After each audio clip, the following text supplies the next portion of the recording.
Hey, today we are starting a new mysterious romantic story, The Rose Villa, अध्याय 1 अनपेक्षित मुलाकात।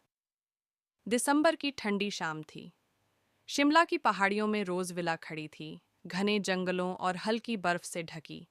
Sasha Verma, युवा इतिहासकार, पुराने हेरिटेज स्थलों की खोज में निकली थी। वह विला के बाहर पहुंची। गेट पर जंग लगी थी, लकड़ी की दरवाजें टूटी हुई और बेलों से ढकी हुई थीं।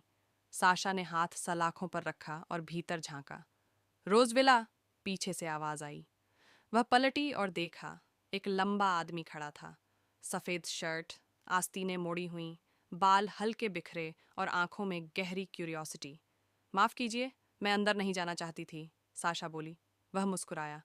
अभी तो गेट के बाहर हो, लेकिन लोग कहते हैं यह हॉन्टेड है। साशा ने हंसते हुए पूछा, और आप? गोस्ट्स नहीं, मगर सीक्रेट्स। हमेशा। उसने हाथ बढ़ाया। रोहित कॉल। साशा ने हाथ मिलाया। उसकी पकड़ मजबूत थी, पर उसमें एक अजीब सी गर्माहट थी। जाते जाते रोहित ने कहा, सावधान रहना साशा। जब तुम अतीत को खोजने लगती हो, अतीत भी तुम्हें खोजने लगता है। साशा मुस्कुराई। अच्छा है, मैं चाहती हूँ कि वो मुझे ढूंढे। अध्याय 2 हवेली के रहस्य। अगली सुबह साशा रोज विला के बाहर खड़ी थी।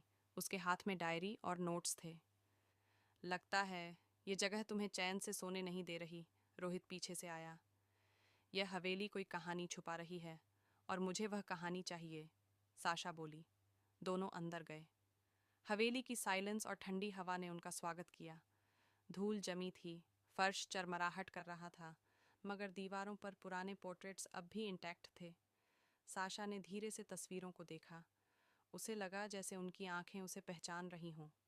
धीरे से बोली, क्या तुम्हें भी लगता है यह जगह जिंदा है? रोहित ने गंभीरता से कहा, जिंदा नहीं, मगर यादें कभी मरती नहीं। अध्याय 3 पहला सुराग। स्टडी रूम में साशा एक ओल्ड बुकशेल्फ से किताबें खींच रही थीं। अचानक एक हार्ड कवर किताब गिर गई और उसके बीच से पुरानी डायरी बाहर निकली।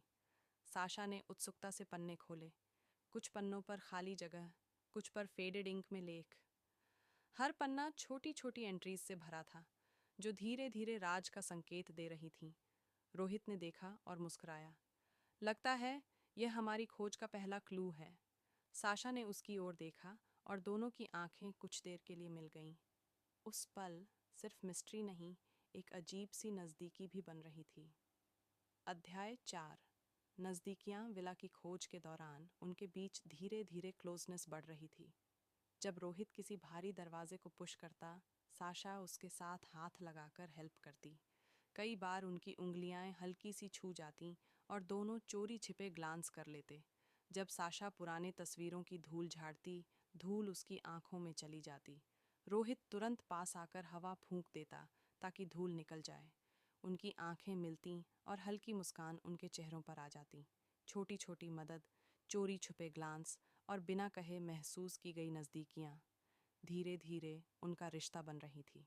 अध्याय 5 अतीत की परछाइयाँ। शाम का समय। हवेली के बाहर हल्की बर्फ गिर रही थी। साशा अकेली सीढ़ियों पर बैठी थी। ठंडी हवा उसके बालों में खेल रही थी। अचानक उसकी नज़र खिड़की पर गई। एक हल्की परछाई दिखाई दी। कोई है वहाँ? उसने डरते हुए कहा।